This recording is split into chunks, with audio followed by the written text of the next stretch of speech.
Приказка за трите мечки. Имало едно време три мечки, които живеели заедно в гората в своята къща. Едната била съвсем малка мечка, другата била средно голяма мечка, а третата била много голяма мечка. Всяка от тях си имала по една купа за овесена каша. Една малка купичка за съвсем малката мечка, друга средна купа за средно голямата мечка и трета голяма купа за много голямата мечка. И всяка си имала по един стол. Един мъничък стол за съвсем малката мечка, един средно голям стол за средно голямата мечка и един голям стол за много голямата мечка. И всяка си имала легло. Едно мъничко легло за съвсем малката мечка, едно средно голямо легло за средно голямата мечка и едно голямо легло за много голямата мечка. Един ден, след като си сварили каша от овесени ядки за закуска и я изсипали в купите за овесена каша, те излезли в гората да се поразходят, докато кашата изстине, за да не си опарят устата, защото били много добре възпитани мечки.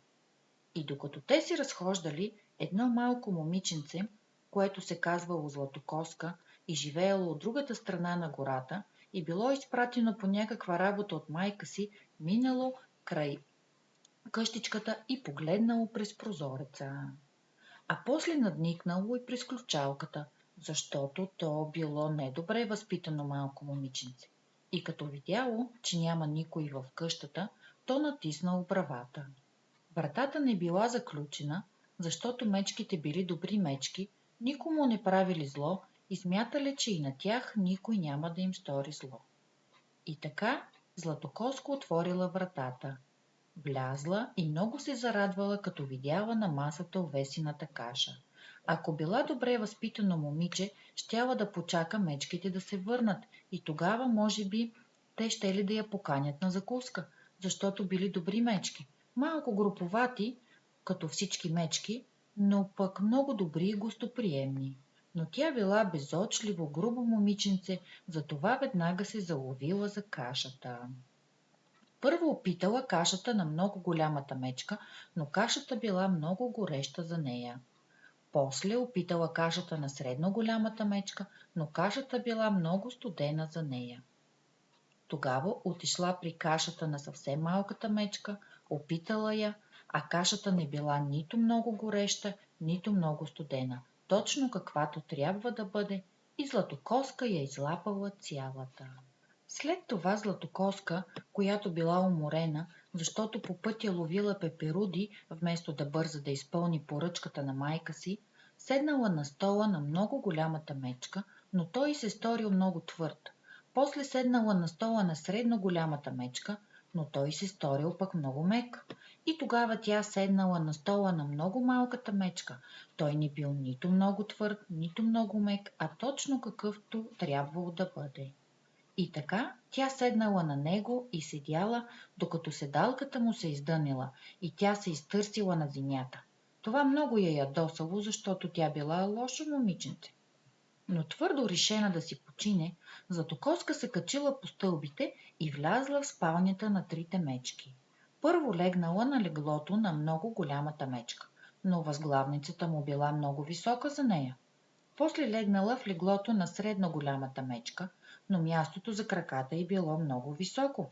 Тогава тя легнала в леглото на много малката мечка и нито за главата й, нито за краката й било много високо, а точно както трябва. Тогава тя се завила, сгушила се удобно и заспала дълбоко. По това време трите мечки решили, че овесената им каша вече е изтинала достатъчно, за да могат да я изядат както трябва, и се върнали у дома си за закуска. Но невнимателната Златокоска била оставила лъжицата да стърчи в купата на много голямата мечка. Някой я пипал моята овесена каша, казала много голямата мечка със силния си груб присипнал глас. Тогава средно голямата мечка погледнала в своята купичка и видяла, че и нейната лъжица стърчи от кашата. Някой е пипал моята овесена каша, казала средно голямата мечка със средно силен глас. Накрая и много малката мечка погледнала в своята купа и там стърчала лъжицата, но я нямало овесената каша. Цялата каша липсвала. Някой е пипал моята овесена каша и е изял цялата, казала много малката мечка със своя много слабичък глас. Разбрали трите мечки, че някой е влизал в къщата им и изял закуската на много малката мечка. Почнали да се оглеждат наоколо. И ето, небрежната златокоска не била поставила на място твърдата възглавница, когато ставала от стола на много голямата мечка. Някой е седял на моя стол, казала много голямата мечка със силния си груб присипнал глас. Небрежната златокоска била бутнала на земята и меката възглавница на средно голямата мечка. Някой е седял на моя стол, казала средно голямата мечка със средно силен глас. Някой е седял на моя стол и го е издънил, казала много малката мечка с много слабичък глас. Тогава трите мечки решили, че трябва да претърсят навсякъде, да не би това да е бил някой крадец. Качили се в спалнята си.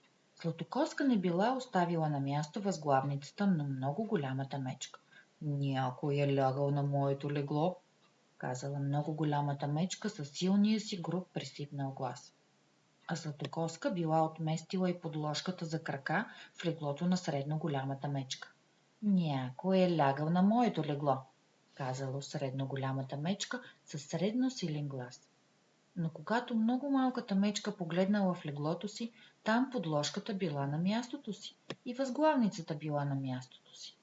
А върху възглавницата русата глава на Златокоска, която не била на мястото си, защото тя изобщо нямала работа там. Някой е лягал в леглото ми и още лежи, казала много малката мечка с много слабичък глас. Златокоска чула в съня си силния груб и присипнал глас на много голямата мечка, но така дълбоко спяла, че й се сторило, че сънува воя на вятъра и трясъка на грамотевицата. Чула и гласа на средно голямата мечка, но той се сторил, като че някой бъбри на сън. Но когато чула гласа на много малката мечка, който бил така развълнувано писклив, тя веднага се събудила. Седнала и като видяла трите мечки, изправени от едната страна на леглото, скочила от другата страна и се завтекала към прозореца. А прозорецът бил отворен, защото мечките, като всички добри домакини, винаги отваряли прозореца на спалнята си, когато ставали сутрин. И така, лошата изплашена малка Златокоска скочила от прозореца.